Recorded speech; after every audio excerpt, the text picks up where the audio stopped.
Hai Adwelabers, bertemu lagi bersama Kak Gira di pembahasan soal literasi bahasa Indonesia.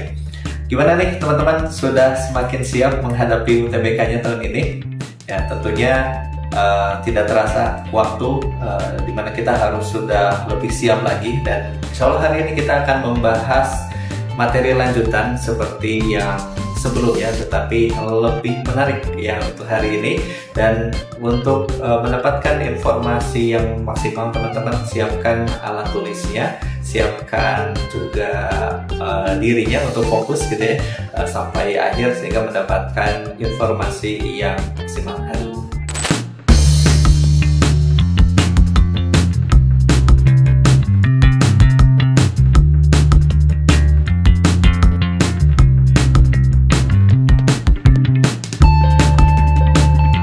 Oke, kali ini kita akan masuk ke pembahasan untuk memahami infografik. Ya, ini berbeda dengan sebelumnya. Kalau di video sebelumnya kita membaca teks yang cukup panjang, gitu ya. Kemudian dari situ kita memahami bagaimana isinya, kemudian menjawab soal. Nah, untuk kali ini kita akan memahami infografik, sehingga tipsnya akan berbeda bagaimana untuk mengerjakan tipe soal seperti ini. Ya, oke. Tanpa berlama lagi, yuk kita mulai saja lihat soal nomor pertama. Baik, di sini kita melihat ada infografik mengenai fakta menarik bahasa Indonesia. Ya, di sini ada beberapa poin. Kalau kita lihat ya, 1, 2, 3, 4, 5, 6. Ada 6 fakta menarik bahasa Indonesia. Kemudian di bawah di sini ada catatan BIPA. Nah, BIPA itu apa sih? Nah, di sini ada keterangannya, gitu ya. Lalu kemudian bagaimana tipsnya untuk yang soal model seperti ini? Nah, tentunya ini berbeda ya. Kita tidak harus membaca dulu secara utuh ya seluruh isi dari infografis ini, tetapi kita lihat dulu sekilas saja ya. Lalu kemudian kita bisa fokus ke soal satu persatu ya. Nah, kalau kita lihat dari infografik yang sudah tampil ya di sini, ini ada 6 poin dan gambarannya ini mengenai bagaimana bahasa Indonesia itu menjadi salah satu bahasa yang diperkenalkan di beberapa negara diantaranya gitu ya. Nah, karena ini adalah infografik, sekali lagi tidak perlu terlalu lama kita membaca infografiknya, kita bisa langsung lihat soal. Ya, nah soal nomor 1 berikut ini adalah informasi yang kamu dapat dari infografik di atas, kecuali. Nah, yang kita lihat di sini yang harus dicari adalah yang tidak ada berarti ya, karena yang ditanya adalah kecuali. Nah, karena yang ditanya kecuali, kita bisa cek satu persatu secara cepat. Misalnya kita lihat yang pertama, Indonesia adalah salah satu bahasa terpopuler di Australia. Nah, kita langsung lihat di sini. Apakah ada kata Australia di sini? Nah, ini udah langsung kelihatan ya. Australia ada di nomor 3 nih. Di fakta menarik nomor 3, bahwa ternyata Indonesia menjadi bahasa terpopuler keempat di Australia. Apakah sama kalimatnya dengan yang A? Sama ya. Nah, karena sama berarti yang A ini masih sesuai dengan teks. Ya, sehingga kita lihat opsi B. Indonesia menduduki peringkat bahasa ketiga di Asia. Nah, ini Asia. Nah, mari kita lihat di teksnya apakah ada mengenai Asia. Nah, kalau kita lihat Indonesia menduduki peringkat ketiga di Asia, itu ada di paling atas ya di sini ya.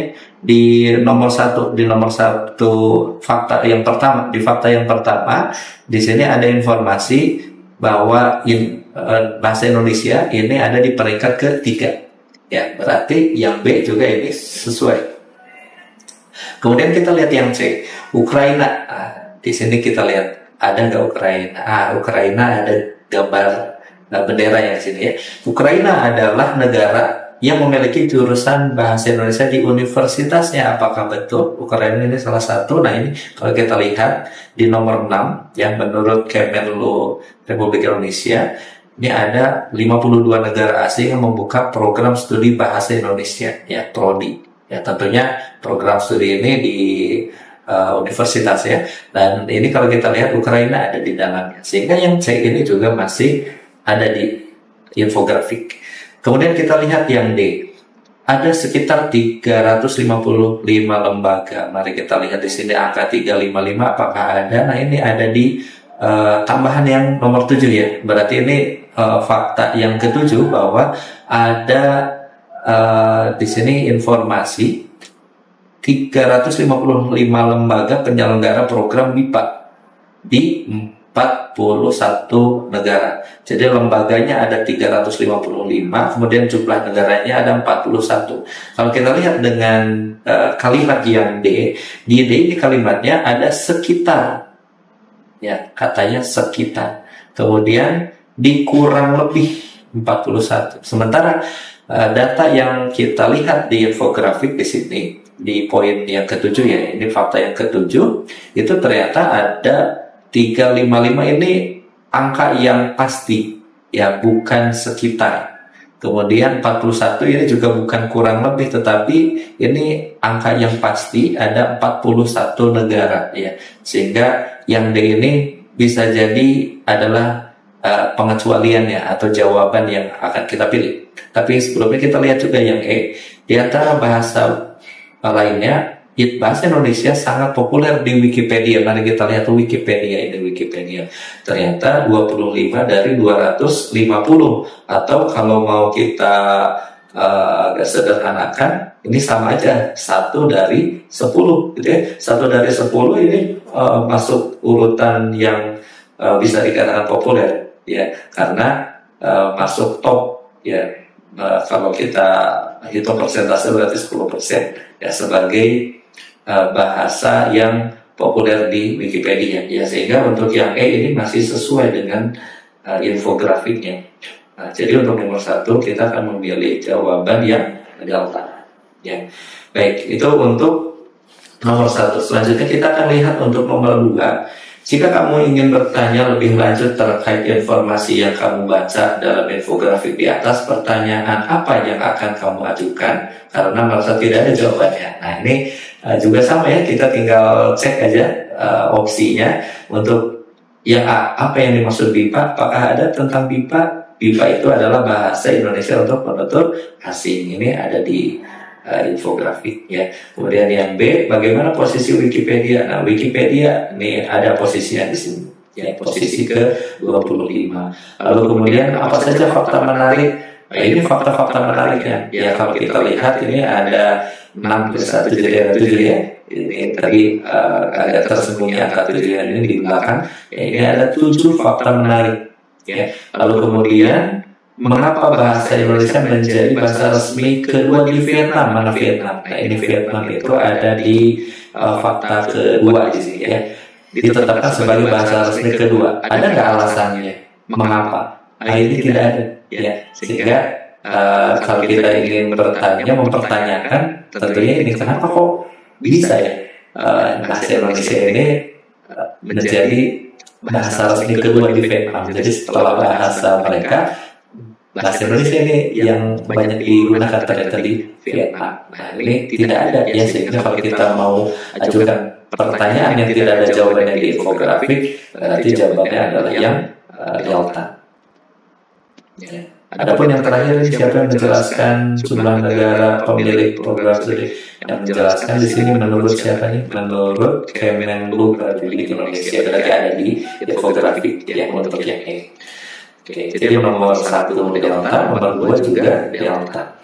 Lalu kita lihat nomor 3. Di nomor 3, setelah membaca infografik di atas, kamu sebagai seorang siswa ingin menyampaikan pandanganmu dalam seminar bulan bahasa yang dapat menambah kebanggaan. Nah, ini ada kata kunci kebanggaan teman-teman kamu terhadap bahasa Indonesia. Apa pandangan yang paling tepat kamu sampaikan sesuai konteks ini? Ya, dan isi infografik. Jadi yang kita harus sampaikan harus ada kaitan dengan infografik gitu ya. Lalu kemudian ini untuk menambah kebanggaan, berarti bagaimana isi infografik ini mengenai fakta unik ini ya, dengan program MIPA bahasa Indonesia untuk penutur asing ini kita bawakan di sebuah seminar untuk menambah kebanggaan teman-teman kita. Ya. Nah, mari kita lihat kalau untuk yang A, ternyata bahasa Indonesia cukup populer untuk digunakan, padahal sering diabaikan di negara sendiri. Kalau kita menyampaikan kepada teman-teman kita, padahal sering diabaikan di negara sendiri, ini tentunya tidak menunjukkan untuk menambah kebanggaan gitu ya. Nah, sehingga ini tidak sesuai dengan infografik, karena di infografik juga tidak ada informasi bahwa di kalangan muda di Indonesia ini mengabaikan bahasa Indonesia itu sendiri, tidak ada gitu ya. Nah, jadi untuk yang A ini melenceng dari infografik.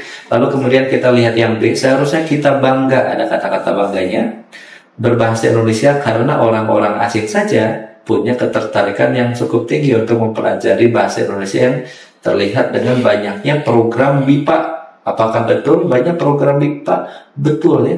Ini kalau kita lihat program studi di beberapa negara ini ada 52 negara asing membuka prodi bahasa Indonesia. Ya. Kemudian ada 355 lembaga. Ini bisa dikatakan banyak ya. Dan negaranya ini ada 41 negara. Ya, bahkan kalau kita lihat fakta yang lain, terdapat sekian ribu, ya 72.000 pembelajar bahasa Indonesia di perwakilan-perwakilan Indonesia di luar negeri. Ya, sehingga opsi B ini kita tandai dulu. Ya, kita tandai dulu ini sepertinya jawabannya, tetapi kita cek juga opsi yang lain, barangkali ada yang lebih tepat lagi, gitu ya. Kita lihat yang C, tidak seharusnya kita malu. Nah, ini tidak ada ya, di infografik dan mengarah ke tidak seharusnya kita malu berbahasa Indonesia yang baik dan benar gitu ya, baik dan benar itu tidak ada. Ya, jadi yang C ini kurang sesuai ya dengan isi di infografik. Kemudian yang D, dengan fakta-fakta seputar bahasa Indonesia tersebut sebaiknya kita mulai sadar dan berbenah menyusun aturan baku. Nah, ini mengenai aturan baku berbahasa Indonesia ini tidak dibahas di sini.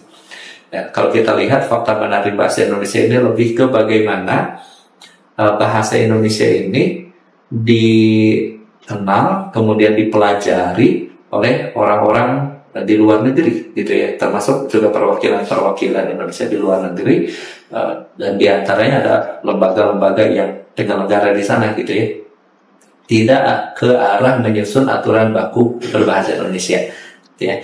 Kemudian selanjutnya yang E, sebagai orang Indonesia seharusnya kita malu, Nah, ini bukan mengarahkan untuk agar kita bangga ya. Harusnya kita bangga, harusnya kan ini tujuannya adalah agar teman-teman kita bangga ya. Nah, kalau ini malah harusnya kita malu penutur bahasa asing, jadi lebih ke menunjukkan bahwa penutur aslinya malah malas menggunakan bahasa Indonesia. Enggak ya, tidak ada di infografik.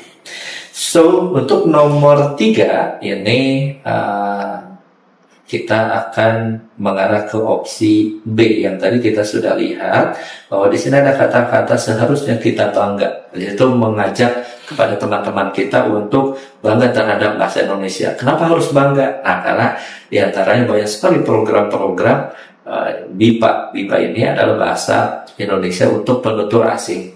Ya, jadi di luar negeri para penutur asing itu mereka mempelajari bahasa Indonesia. Gitu ya. Baik, selanjutnya kita lihat untuk nomor 4. Berdasarkan infografik di atas, menurutmu langkah apa yang dapat dilakukan pemerintah? Nah, kalau pemerintah, kita lihat di infografik yang mewakili pemerintah siapa di sini. Kalau kita lihat berarti ini ya, pemerintah ada Kemenlu Republik Indonesia, diplomasi, diplomat, perwakilan dari negara Republik Indonesia yang bisa berdiplomasi di luar negeri gitu ya. Nah, kalau kita lihat di sini yang pertama ini badan, yang A ini Badan Bahasa Kemendikbud, ini tidak dikatakan Badan Bahasa Kemendikbud ya kalau di infografik. Kemudian yang B ini Kemenlu, kemudian yang C Badan Bahasa, kemudian yang D Kemenlu, Kemudian yang E, pemerintah mengirimkan duta bahasa. Nah, kalau kita lihat di infografik ya, yang menurut kita bisa meningkatkan kedudukan bahasa Indonesia di mata dunia sesuai juga dengan infografik, maka kita akan mengarah ke dua opsi. Dua opsi mana? Dua opsi yang B atau opsi yang delta. Mari kita bandingkan. Ya, ini sama-sama Kemenlu. Kalau yang B, sini Kemenlu bisa melakukan diplomasi lebih mendalam dengan negara-negara lain agar bahasa Indonesia dapat dipelajari oleh negara-negara lain yang belum terlalu mengenal bahasa Indonesia, baik melalui program BIPA maupun prodi bahasa Indonesia sesuai. Ya, kita lihat juga yang Delta. Kemenlu melalui program BIPA dapat memberikan penjelasan terkait keunikan bahasa Indonesia agar penutur asing semakin tertarik. Ya, nah kalau kita bandingkan ya antara B dengan Delta, ini yang lebih komprehensif, yang tujuannya adalah untuk meningkatkan kedudukan bahasa Indonesia di mata dunia. Ini lebih lengkap atau lebih komprehensif yang B, yang Delta. Ya, karena di sini sama-sama Kemenlu ya, tetapi Kemenlu-nya arahnya di sini ada diplomasi, kemudian selanjutnya mengenalkan bahasa Indonesia. Nah, programnya bisa melalui BIPA, bisa juga pembukaan prodi bahasa Indonesia di universitas seperti di poin nomor 6. Ya, kalau untuk poin nomor 7 ini lebih ke program BIPA, bahasa Indonesia untuk penutur asing. Yang untuk poin nomor 7. Kalau untuk poin 6 ini lebih ke pembukaan program studi bahasa Indonesia di universitas. Ini dua program yang harusnya terus dikembangkan, gitu ya, sehingga Kemenlu di sini bisa diplomasi khususnya ke negara yang belum terlalu mengenal program ini, gitu ya. Tetapi kalau untuk yang Delta ini hanya MIPA saja yang dimention di situ, ya, sehingga yang lebih komprehensif ini adalah opsi yang B, itu untuk meningkatkan kedudukan bahasa Indonesia di mata dunia. Kemudian yang terakhir, ini soal nomor 5, terakhir di infografik ini. Setelah memahami infografik di atas, jika berpikir sebagai penyusun, ya, kira-kira apa tujuan pembuat infografik tersebut? Kita nih bayangkan sebagai yang menyusun infografik, ya, kira-kira apa tujuannya? Apakah sekedar memberi informasi, ya, ataukah ada satu feel yang lain, gitu ya, ada satu perasaan yang lain ketika menyusun ini. Nah, tentunya ini juga tadi ada di soal sebelumnya ya, di mana infografik ini diantaranya bisa menambah kebanggaan teman-temannya, gitu ya. Nah, dan kalau kita lihat, bayangkan kita sebagai pembuat ini dan juga termasuk kita sebagai yang baru sekarang membacanya, kita melihat luar biasa. Ya, fakta menarik bahasa Indonesia ini ternyata di Asia peringkat ketiga, kemudian di Vietnam ini menjadi bahasa resmi kedua, kemudian di Australia populer keempat, kemudian di Wikipedia ini 1 dari 10, ini termasuk populer, gitu ya, bahasa Indonesia.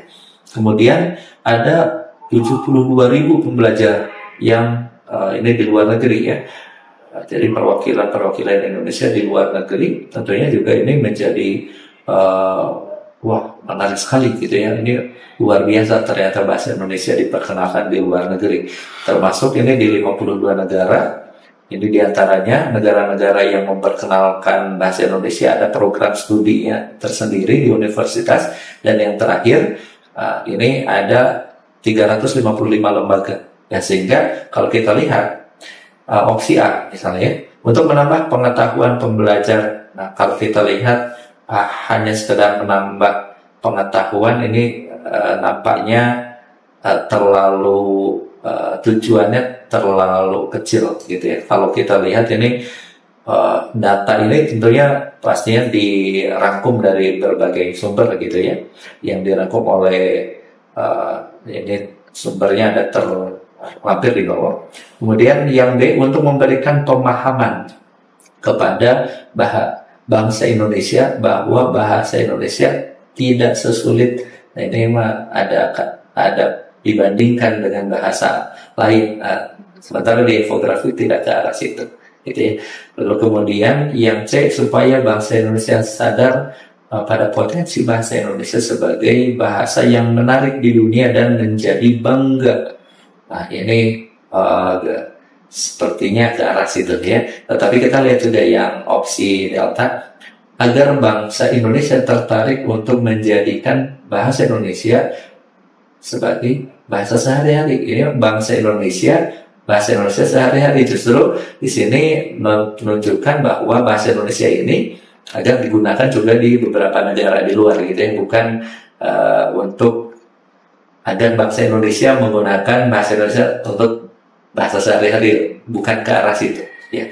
Kemudian agar bangsa Indonesia tidak malu, lagi-lagi ini mengenai tidak malu ketika menggunakan bahasa Indonesia di negara lain, sepertinya tidak arah ke ini sungkan atau malu gitu ya, menggunakan bahasa Indonesia di negara lain, tidak ke arah sana gitu ya. Nah, jadi kalau kita lihat dari tujuan yang secara tidak langsung ya, kalau kita sebagai penyusun ini tujuannya pastinya juga pertama untuk menginformasikan, lalu kemudian akhirnya bangsa Indonesia ya, kita di sini diantaranya menjadi sadar akan potensi bahasa Indonesia. Ya, ini menarik sekali ya, karena ini fakta menarik dan memang ini banyak sekali hal yang menarik tentang bahasa Indonesia ini di dunia ya, dan pada akhirnya kita menjadi bangga akan hal tersebut gitu ya. Nah, sehingga kita akan mengarah ke opsi C untuk yang nomor 5. Dan kesimpulannya, untuk nomor 1 tadi opsi delta, untuk nomor 2 delta juga, untuk nomor 3 beta, untuk nomor 4 beta, kemudian untuk nomor 5 Charlie.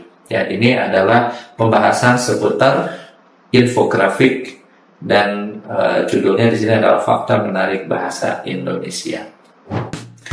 Oke, itu yang hari ini kita pelajari ya. Semoga setelah mempelajari fakta menarik bahasa Indonesia ini, kita semakin bangga tentang bahasa Indonesia. Kemudian selanjutnya juga kita lebih semangat lagi mempelajari literasi bahasa Indonesia, dan pastinya lebih siap lagi menghadapi UTBK tahun ini. Oke, siap. 3, 2, 1. Oke, segitu dulu untuk pembelajaran kita hari ini, dan semoga bermanfaat. Pastikan teman-teman like, share, dan subscribe juga channel YouTube-nya Edulib Indonesia. Kemudian simak juga pembelajaran atau video-video pembelajaran yang lainnya untuk menambah kesiapan teman-teman menghadapi UTBK tahun ini. Sampai jumpa di video pembelajaran selanjutnya. Dadah.